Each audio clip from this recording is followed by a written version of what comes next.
Welcome to the Stop Overdrinking and Start Living podcast, where high-achieving, goal-oriented rebel women come to learn how to live a vibrant and fulfilling life without requiring alcohol to get through it.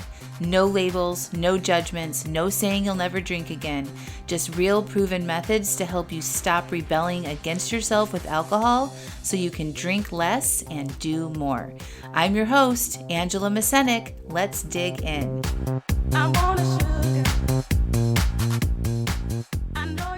Welcome to episode 151, interview with Jill Angie, certified running and life coach.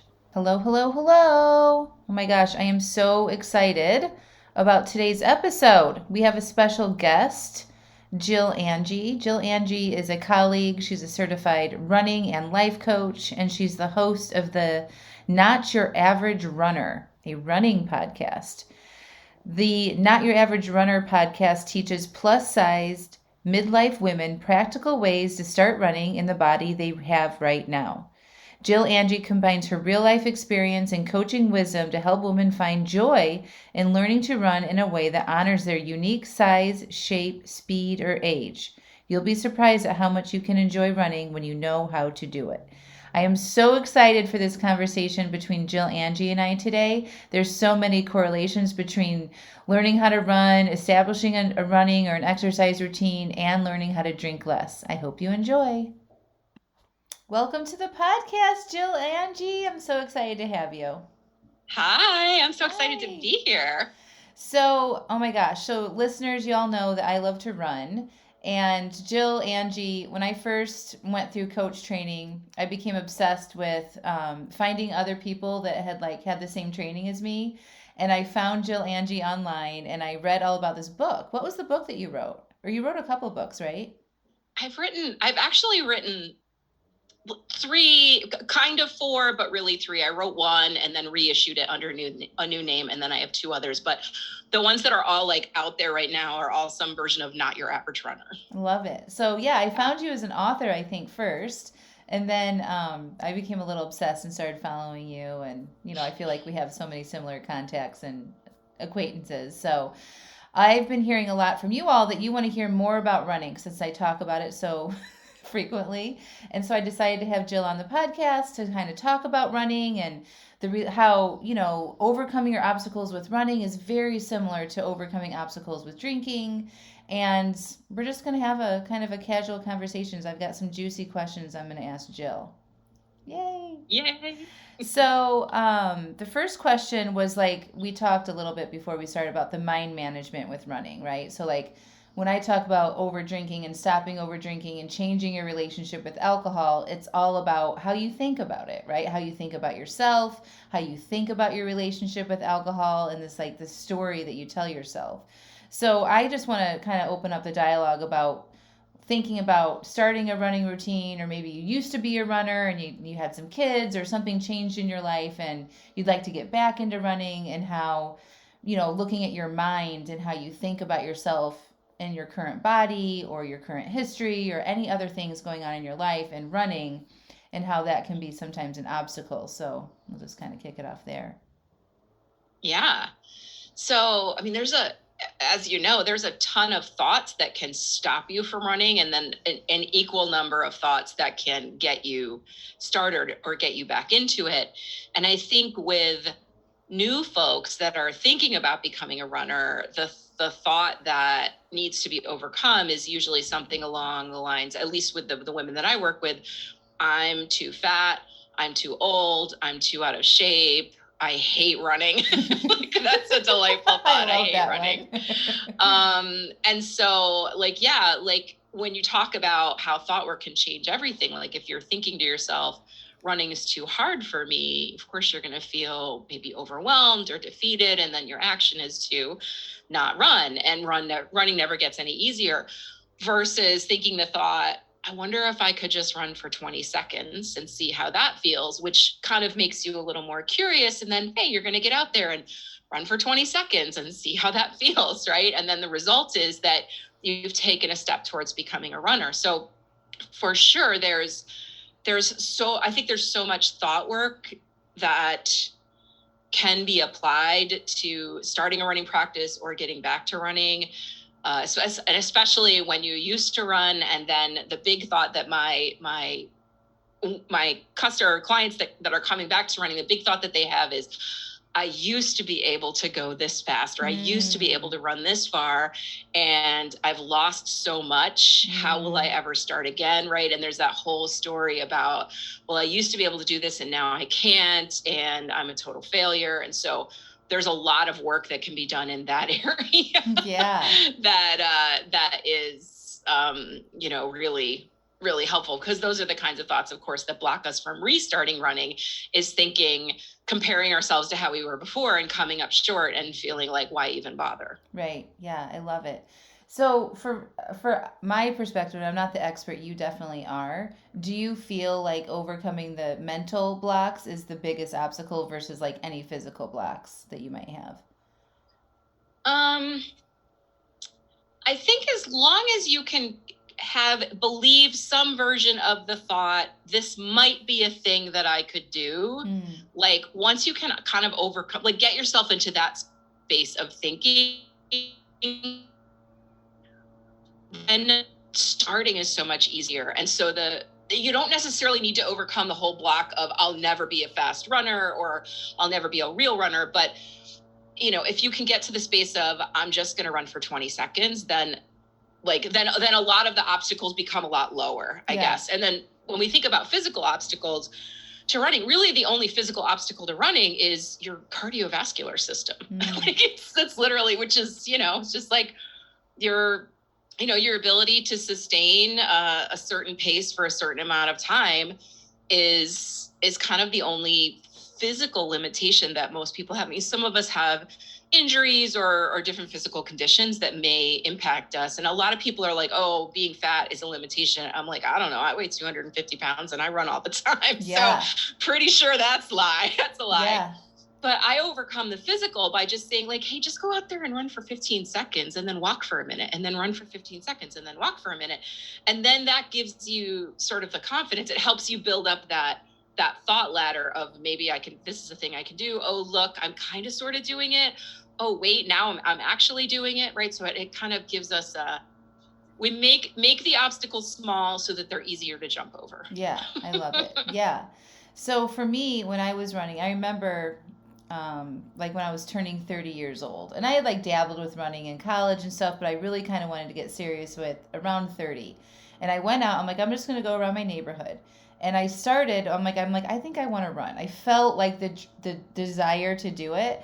And so I'm like, I'm just going to run from this sidewalk crack to the stop sign. That's how I did it in my head. So it was just like, I can see it, right? Like, it's not that far. It's, I could probably walk it in 15 paces or something, So I would do that around my neighborhood. And then the next day I would go, or 2 days later, I'd be like, okay, I'm just going to go to the next crack after that stop sign, and then I'll get good at that, and then I added on another length, and then by the time I finish it, maybe it took me a month or something, I did a 3-mile loop throughout the neighborhood. And then I'm like, okay, now and then I signed up for a race, and then but that's really how I started. It was more like, I can just go from here to there. That's all I have to do, is just like go from here to there, and then I can walk the rest. But it was like that consistency and going out and just like pushing myself just like a grain of sand further than I went before, which was all I needed to get going. Yeah. It's just the minimum baseline, right? Yes. Like, give yourself like a small amount that you can do. And then if you want to do more, totally do more. Yep. But this is the amount that I on my own podcast, I call it the drama threshold. Like, whatever it is that your brain is not going to get all like, twisted up about. So for some people, right, but for some people, that's maybe running to the end of the driveway or running to the stop sign. And, that's sort of the minimum baseline of like, okay, that's all I'm going to have a conversation about in my brain right now is this little part. And then I'll just like let the rest happen how it may. Yes, I love that, because, if we think about what it takes to run a marathon from before we even go out the door, or a half marathon, or even a 5K, we're like, that's going to take a lot of work. That sounds like too much energy. What if I fail? Like, we have all of those types of thoughts, right? Yeah. Yeah. So the recommendation, everyone is just like take it, and that's why I tell my people to just like make a Yeah. goal for this week. Just Yeah. make a goal for this week that feels doable, and like so you can start building that confidence. Yeah.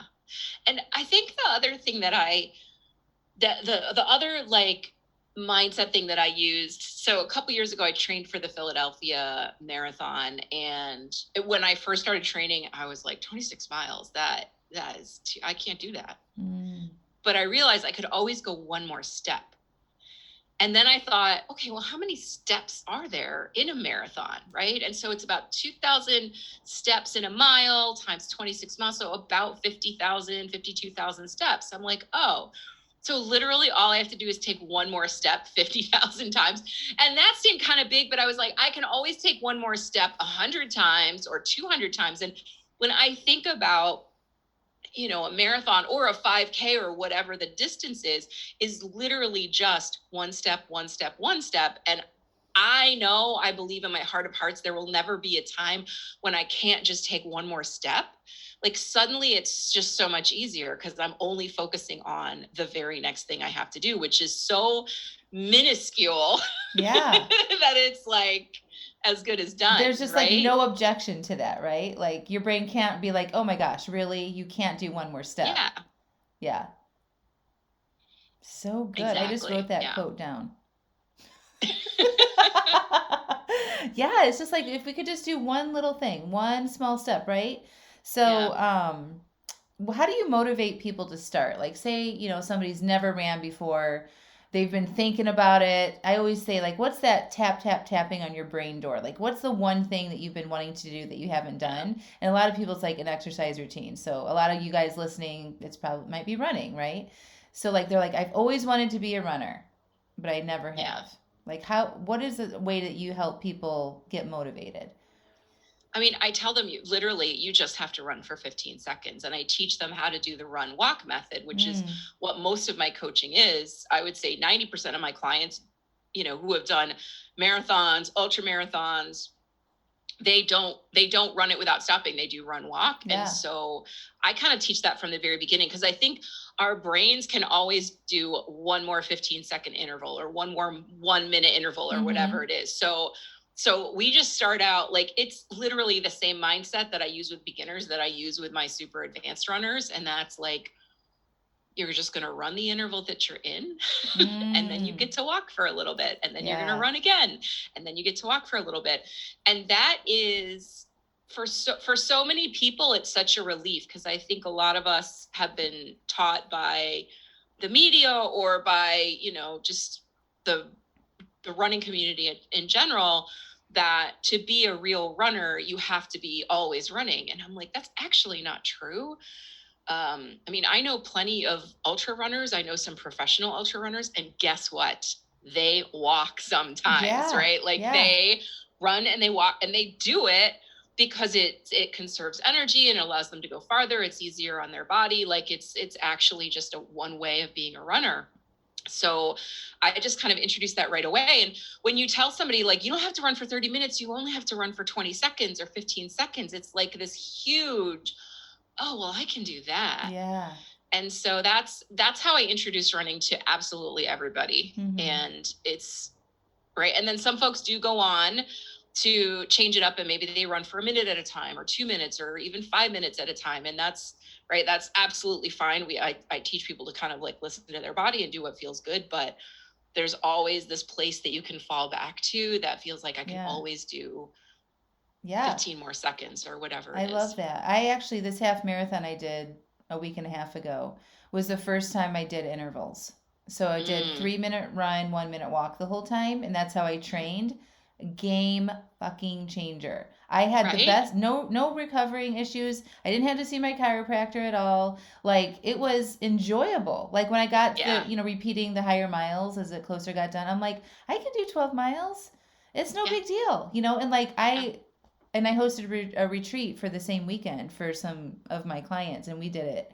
And I just felt good afterwards. I was like, let's go. Yeah. Like I was full of energy afterwards. Normally that would be like down. I'm like, I can't do anything for the rest of the day after I run a half marathon, because I'm just like shot, Yeah. But this And felt I so bet good. it was probably took you about the same amount of time or maybe even a little bit less, right? It was like 30 minutes longer. So like my Oh, average is really? like, Okay. yeah, but like I was totally fine with it. I did have to manage my mind on that though, because I had been like what I considered a fast runner, like a 9-minute mile before. Yeah. And That's then pretty fast. I mean, think it was pretty most people will fast. never do that. That's pretty I fast. felt it was pretty fast. And then I got an injury. I like kind of took a small break, like a few months off of running. And then I'm like, started running again. I started looking at how fast I was going. And then I was like 10:30. I'm like, fuck that. I can go faster than that. And this is where I kind of fucked with myself in my head. And so I went all out after not doing it. And then I tore my calf muscle. Yeah. I know. Yeah. So don't be hard on yourselves. Going back to what Jill said at the beginning, like what I used to be able to do was not what I was capable of doing in that moment. And like you need to be able to listen to yourself on that one in your body, right? Yeah. Yeah. So anyway. I mean, and I love this story because you're telling yourself, oh, I used to be able to do that. And you're like, oh, but when I was doing that, I got injured. Yeah. So maybe that wasn't. Right. Or right? like your brain just loves to only remember certain things in those types of moments. It remembers like, oh, like when people used to look at pictures of themselves, like, oh, I was so skinny back then, or oh, I was in the best shape of my life 20 years ago. But they don't remember all the self-loathing that they had about their body back then either. It's the same thing. It's like my brain was only remembering that I was running like a 9-minute mile, and that this time I timed it was like 10:30, but that it came with all those injury and exhaustion and taking a full day to recover. Right? So like there was more to the story that my brain chose to forget about. Yeah. So anyway, highly recommend the intervals for any long race. I think I'll do that again. But I did have to overcome my own like self-doubt. I'm like, you're so slow. Your average pace is now 11 minutes, blah, blah, blah. And I'm like, that was not the goal this time. The goal was just to enjoy myself, not injured. And like the goal was to do the intervals. So it does take, it can be flipped. So I actually have a great book. It's so funny because I'm using it as a coaster right now. I have a great book to recommend for people who are getting stuck in that mindset of I have to be faster. The whole point of being a runner is to get faster, because that's a thought that a lot of runners have. And it's a book called The Runner's Guide to the Meaning of Life by Angie Burfoot. And he won the Boston Marathon in 1968, and he actually, my clients and I are reading it right now in our membership group. But he actually talks about how when he first started out as a runner, his whole goal was to get faster and to win and all the things. And as he got older and evolved, he's like, none of that matters. Right. None of that, right? Like if you want to tie your whole identity to, oh, I'm a fast runner, like then if you fall and break your leg, you're fucking screwed, right? Because you're not. Yeah. So he's like, stop defining yourself by your accomplishments as a runner and start finding the joy and the love and the fun in it. And you'll be able to do it for so much longer and be so much healthier mentally and physically if you can let go of all those expectations. I just love running so much, and I love this conversation so hard because exactly what you just said can be applied in every freaking area of our life, right? I mean, it's just so good. Just like stop it. Like you get to decide what is successful, right? Like it doesn't have to be a PR. It doesn't have to be better than your last race. Right? It's just it's all the things. I love it. So, and the other question I had was, how do you follow through? Like, say we want to start running, or you want to get back to running, or maybe you have been running, and you have a new challenge, but like staying committed to that and following through on, say, like a training plan, or, all right, I've got everything mapped out, I have it in my calendar, and like you're just feeling your motivation go, and you're just like, I can't even do 20 seconds, Jill. Like, what's your advice for just getting out the door when you're starting to feel that way? Or a lot of people say, this is what I always do. I'm real excited at the beginning, and then I start to, waver off and taper off, and I'm real good at starting things but not finishing them. So what do you have to say for those people? Yeah, I mean, first of all, it's totally common and totally normal, and literally every runner goes through it. I've never met a runner that was at peak excitement for the entire 4 months of their training, right? So that like they just woke up every day like, oh my God, I get to run today. Like not a thing. Right. So not Nobody a thing. does that. No. So I think what's super helpful is when you wake up and your brain offers you all of the excuses, you know, the little Rolodex of like, it's cold out, it's raining out, I'm tired, you can do it tomorrow, da da da da da. I always say like, okay, I'm ready for this, because I always expect it to happen. When it doesn't happen, it's delightful. And it's like when you're driving to work and you hit only green lights. Yeah. It's like that feeling. But most of the time, like I just expect it. And I always like pre-populate my brain with, I call them counter proposals. So I come up with every single excuse I'm going to have. Mm-hmm. And then I come up with a counter proposal for why it's stupid, or why like, no, I don't like to talk to myself like that, but like why it's silly, or, you know, a lot of times I'm just like, oh, you're just confused. You think you want to stay in bed, but really you want the way you're going to feel in an hour when you get out of bed. So I have a lot of conversations with myself. But it usually comes right back down to the minimum baseline. And I always say, you know what, look, you just get out there for 10 minutes and then you can come home. And there are days where I go out for 10 minutes and I'm like, yeah, I'm a call it, I'm coming home. But most of the time, like when I tell myself to get outside for 10 minutes or get on the treadmill for 10 minutes or whatever, I'm so happy once I do it that I keep going. And so I think that's it. Like, that's sort of my number one life hack, is just minimum baseline your way through it, because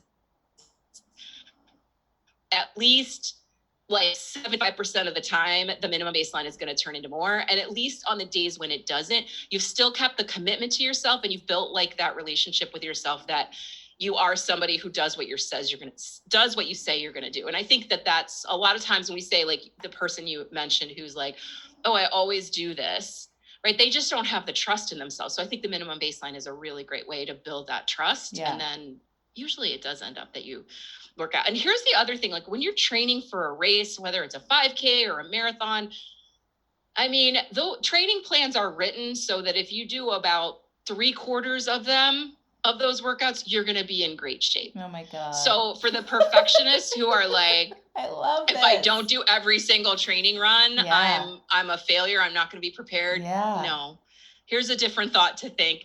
75%, C-. I actually have never heard that before, and I'm loving that, and my brain is kind of like exploding right now, right? It's like the thing that I develop in my program, probably with you, you know that not everybody is going to do every worksheet and watch every video and like do everything perfectly, right? Like that's just not what humans do. So I love that idea. Like a training plan is a plan, and if we hit 80%, like we're good. Yeah, it's so good.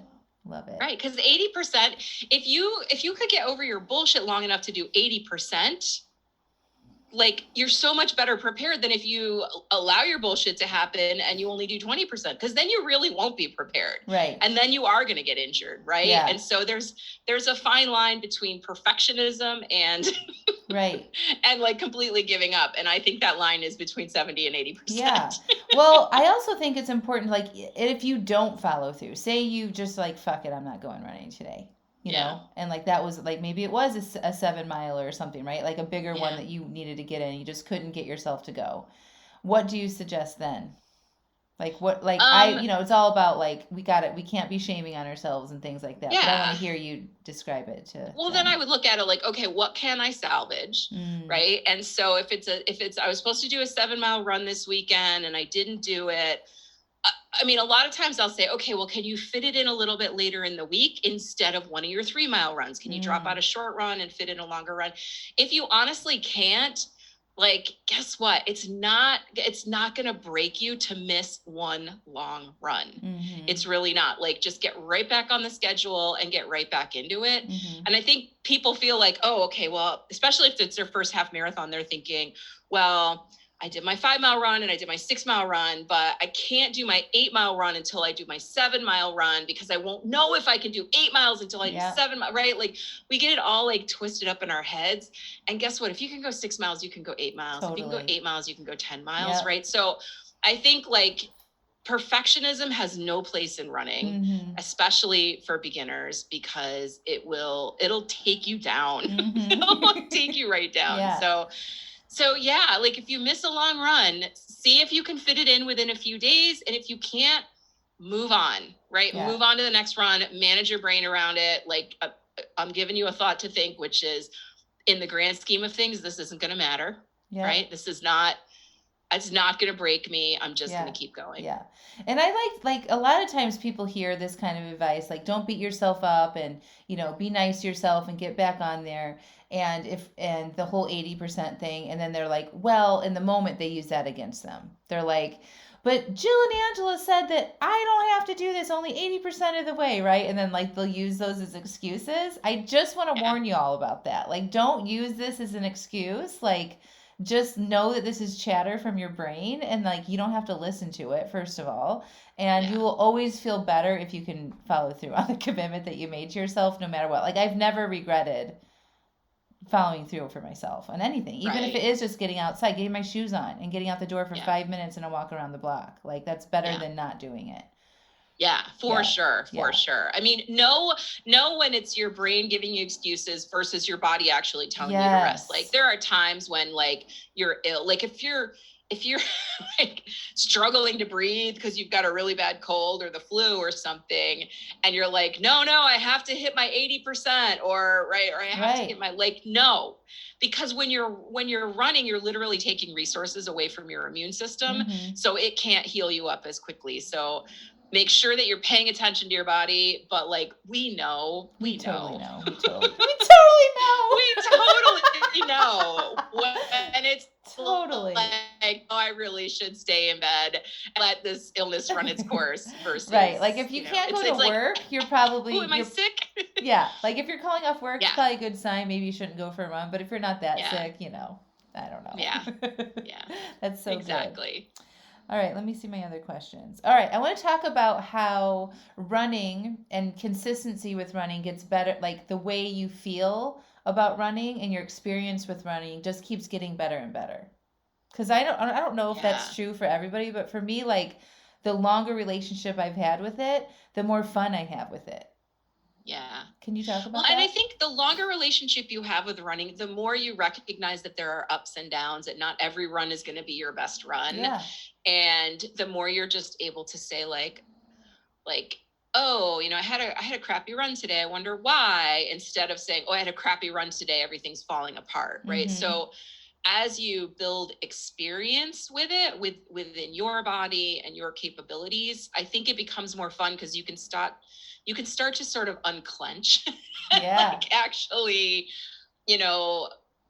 take like a more lighthearted attitude towards it. So, but I think that comes from experience, because when we first start running, and this happens with a lot of my clients, they think, okay, well, every week I should be able to run more. Every week I should be getting faster. Because I think when you're a beginner, you do make really big improvements real fast, right? Like, and we sort of expect that that's going to keep going over time, and it does not. And then, so there's always that day that, that running feels really hard, and you're like, what happened? Like, what have I done wrong? And so the more you stick with it, the more you're consistent, the more you can kind of build that bank of information in your brain about what running feels like on different days. And maybe you've got your period, or maybe, you've got a migraine coming on. Like, there's all these different things that we can stop saying like something's gone horribly wrong and say, oh, like, this is just part of running.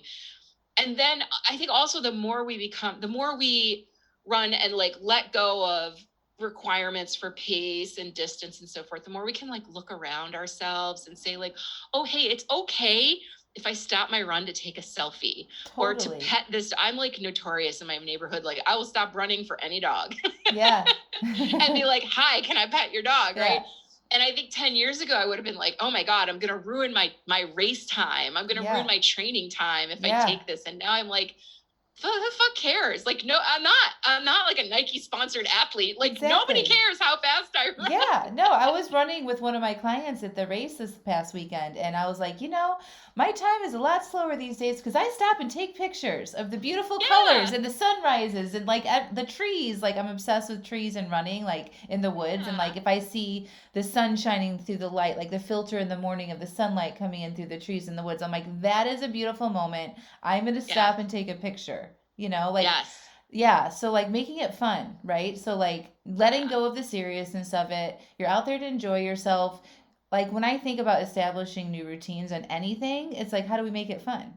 And if you're not Yeah. having fun, like it's really hard to be consistent and build that relationship and that trust with yourself, right? Yeah. Yeah. It Yeah, is for so sure. fun. For I love sure. it. Like I have made it part of my entertainment for myself. It's like part of my pleasure. So like if I put Yeah. on amazing music and like I turn it up and I'm like it's my free time. And I Yeah. talk about like my craziness is like I would love I don't know if you've ever thought about this, but like a running club.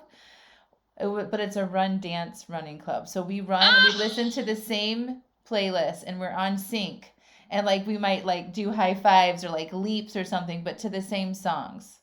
I And like love you this see idea. people running through town and like Yeah. we're run dancing and synchronous like in sync. Yes. I'm Yes? 100% on board with When this. I share this with other people, they're like, "You're crazy." I'm like, No. "No."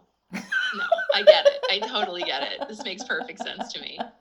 I love it. I love it. So Yeah. if you ever want to do that, I would be all Okay, in. it'll be our like next business we'll go into partnership on it. Yes, I love this. yes. So So good. another question: characteristics of people that have you been able to like identify people that are like, "Yep, you're gonna get this," and "Nope, I've seen patterns in what makes people successful long term or not." Yeah. I mean, the folks that come to me and the first thing they want to tell me is about all of their past experience and how amazing they used to be. Mm. Lead with that, and like they're definitely tying their entire identity to how they were in the past. I'm always like, Mm. oh, you're gonna have a harder time getting over this because you've like somebody who's brand new to running doesn't really have as many expectations as Yeah. somebody who used to run and is making their past self like bigger than life. Mhm. So that's one thing. Like if you're thinking of coming back to running and you've got a whole story about how athletic you used to be, like that's some work that you're just going to need to do ahead of time. And it's not that these folks aren't successful, it's just that I think they don't enjoy it as much when they come back because they're telling themselves a shitty story. So that another kind of big obstacle for new runners that like I'm always like when I see people come to me, I think, oh, they're going to have to work a little harder, is somebody who is has a big concern about other people seeing them running, especially like if they live in a neighborhood and they're like, oh, I have one client, bless her beautiful heart, she's an amazing human, but when we first started working together, she wouldn't run outside, but she didn't have a treadmill, so she ran laps around her kitchen island. Oh, bless her. And this was pre-COVID too. It wasn't like I love her so much. I know. And she did that for a few months. And then eventually I was like, hey, what if you ran laps around your backyard? Mm-hmm. Like, what if we just like went in the backyard? There's a fence. Like, yeah, maybe the neighbors on either side might see you, and she did that. And actually, eventually she did like totally overcome all of it and became this like fabulous trail runner. And now she goes out and she runs like half marathons in the woods. For helping her through that. Yeah. Well, I was kind of like, okay, so you're running in your kitchen. It was a new one for me. I had not heard that before. Like it makes me want to cry so much because it's seriously not about like everything that we're talking about. We've really not talked about physical issues at all. Yeah. Like this is 100% mental, 100% mental. Yeah, and for sure. Yeah, but at least she was open to thinking creatively about it. Like she wasn't like, I can't see anybody. I can't like let people see me running, so I can't run. Done. Yeah. Not doing it, right? At least well, and I think that's the difference, right? Yeah. Like she was like, I want to be a runner. I don't want anybody to see me running. How can I make these two things happen? And she was creative about it. Yeah. So she had like a mindset that was open to changing thoughts. It just took a little bit extra. So what do you want to tell people though that might have that concern? Because when I was running my half marathon, I'm like, I had this thought came up in my head. I don't know where it comes from. It just whatever. I'm like, there was glass and window and I saw this really fit runner running next to me, checking herself out in the glass, like the reflection, you know? And I thought, I'm not going to look in there because I'm not going to like what I'm going to see. Aww. I no. And I'm like, you know what? You're going to look in that glass and you're going to give yourself a high five in the window. And so I did. And of course, Yeah. like, I moved on from it. But like, that is a real thing that we think about, right? Yeah. Yeah. So, yeah. And I think the first thing is nobody's actually looking at you. So, like, I know. right? So true. Like, think about when you're walking down the street and you Yes. see somebody run by, like, you register, like, okay, human running towards you. And you may notice that, I always notice everybody's leggings. And if they're cute, I'm like, hey, those are cute leggings. But like, other than that, I'm not looking at anybody else saying, okay, I wonder how much she weighs. And I wonder like how fit she is, or I wonder how many And half you're marathons definitely he's not run. focusing on like body parts moving in weird No. ways, right? Like No. no. I'm just like, oh yay, another runner in cute leggings. Like Yeah. this is the extent of my. Yeah. So I think, and honestly, nowadays I'm like, ooh, there's another runner. I better go to the other side of the street. Yes. Right? Like, yes. like I'm just like, I just want to get away. Yeah. Not because I don't want to be seen, but I'm like, I don't want to catch the Rona. So, but for real, like nobody's fucking looking at you. Everybody is so wrapped up in their own stuff. Totally. We are so tied up in our own minds and our own stories and our own thoughts that we really have very little brain space to give to other people. So sometimes I say to my clients, which it sounds a little bit harsh. I'm like, what makes you so special that everybody's going to be staring at you? Nothing. You're just another body out running. So good. Let it go. Good. Yeah. So I think that's like the biggest thing is that we mistakenly believe that when we walk, there's a media presence, just, helicopters and drones and people with microphones, like wanting to know all the things, and nobody fucking cares what you're doing. In fact, when people notice you very often, they're thinking like, oh, Mrs. So-and-so is out running, good for her. And then they're on to the next thing. So, yes. And then the other thing is, if you, this is for folks who believe that, okay, I'm okay with running outside, but I have to wear a long sleeve shirt. I have to wear long tights. I can't show my body because I don't want, like, the thing that people say to me that just gets me every time is like, nobody needs to see that. I'm like, actually, people do need to see that because other people we need to normalize like bodies of all shapes and sizes and colors and everything, all the things. We need to normalize those people exercising in public because you shouldn't have to have a perfect body to be allowed to exercise in public. That's bullshit. Right. And you shouldn't have to have a perfect body to be allowed to wear a tank top when you're running, or cute tights, or, running in just your sports bra, for example, because that's what runners do, right? Like when you're trying to cover your body up, you're inhibiting your ability to sweat, right? You're raising your core temperature. You're literally slowing yourself down. You're actually making it harder. You might get chafing in places that you don't want chafing. So dress like a runner. On other things, like besides the running, you're thinking about, what does this look like? Instead of like enjoying your experience, or where you're putting your feet, or whatever that is. Listen to the music that you could be. It's just, it's distracting you from the point of the actual run that you want to experience. Yeah. And like we just put too much importance on appearance over and above the entire rest of the human experience, which is vast. Right? What we look like is just like the least interesting thing about us. Totally. Thank you so much for that. I could not agree more. So the wrap up on that one was, if you were thinking about your past experience as an athlete or a runner and you're comparing yourself to then, that's going to be a big obstacle. So stop it. Stop it. Covering your body up because you don't want people to see it or be exposed, right? Stop it. And then what was the other one? What other people are thinking? Oh yeah, nobody cares. Nobody cares. Yeah, so stop it. So all of that, just stop. And you'll be on your way to running and enjoying yourself much faster. Exactly. I love it. So do you fun. feel like there's anything else we need to cover? This is my thing. It's like, I think everybody should try running. I love running so much. I used to love wine. just as much as now that I love running. And that is huge. Okay. I used to have wine tastings and I got married in a winery and like I was obsessed with wine, and I overdrank a lot. And now I'm obsessed with like feeling amazing and having energy. So maybe we'll just end on that. Like, what are some of the benefits of having a relationship with running for your health, for your mindset, for obtaining other goals that you might have in your life? Like, how can running help you do some of that stuff? Well, running is amazing for your health. And if somebody comes up to you and says, oh, you're going to ruin your knees, they're clearly not a runner. Because Totally. I don't think I know a lot of people who have had knee replacements and none of them are runners. So, interesting.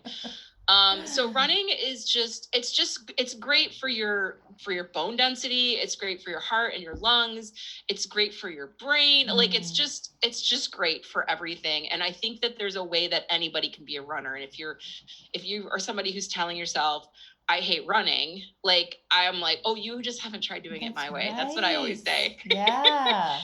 So running is just so great for you physically, and so I can't even list all of the benefits, but I think mentally is where running really shines, because this is something I learned recently, that when your body is out doing the exercise thing, like running and running in particular, because it's a very organic movement. Like you don't need to be taught how to run. You figure it out on your own when you're like 2 years old, right? So it's not a thing that you have to give a lot of mental space to. Like when you're golfing, you're like, okay, am I holding the club right? Am I swinging right? Am I following through right? With running, it's not so much. You just get out there and run, right? And so you're out there and your body is being pumped full of blood and oxygen, and your brain is just being with oxygen and blood. And it also has nothing to do, because it doesn't have to think about keeping you running. And so the creative time and the mental benefits of running, because it just washes your brain with all these feel good chemicals, gives it a bunch of oxygen, and then there's literally nothing else for it to do. Like that's a magic combination. And so a lot of people come up with the most beautiful ideas when they're running, like this is why we feel good when we're done, right? Like it's a good thing. The creativity thing is huge. I mean, when I'm running, I'm thinking about my clients most of the time and how like my struggles with running, or when I'm learning and seeing like, how can I teach that? How can I think about a better way to get to them, right? And it always comes to me when I'm running, like all of my ideas. It's so fucking fun. I love it. Yeah. I just can't like talk about it enough. Like it's so good. Thank you so much for coming on the podcast. So tell everybody how they can follow you, get in touch with you. What do you offer right now? Well, in a few weeks, January is a few weeks away right now, isn't it? Oh my gosh. No, it's more than a few. Stop it. It might be 7. I'm not sure. I don't know, right? I'll give you a double few. I know. So on January 2nd, 2022, I'm going to open up registration for my 30-day running course, which is called the Rebel Runner Roadmap. And it's a beginning class that teaches you not just the running, but also all of the mental tricks that I have to keep you running. Nice. So that's opening on January 2nd, right after New Year's. But in the meantime, you can follow me on Instagram at Not Your Average Runner. You can follow me on Facebook at Not Your Average Runner. You can sign up for a free 30-day running plan, like a kind of a jumpstart plan, if you go to notyouraverage.runner.com. Or you can listen to me. My podcast is also called Not Your Average Runner. I have no creativity when it comes to names. I love it. It's so easy to remember. It's all the same. Yes. Yeah. Just like running. It's easy. It's so good. Thank you so much. Any final tidbits, comments? No, I mean, I end every one of my podcasts with, I love you, get your ass out there and run. So that's what I'll offer to your listeners as well. Thank you so much. They are going to love you. And I hope that this inspires them to come and take your class and get going with it. And you don't need to wait till January either. Just go. Just go over there and start. Just fucking go. Yeah. Thank you so much, right. Jill. Thank you. Oh my gosh. Wasn't that the best conversation ever? Thank you so much, Jill, for coming on the podcast. Y'all, I'm linking up all of the resources, including the books that Jill mentioned, in the show notes, so just click through there, and I will talk to you next week. Have a good one.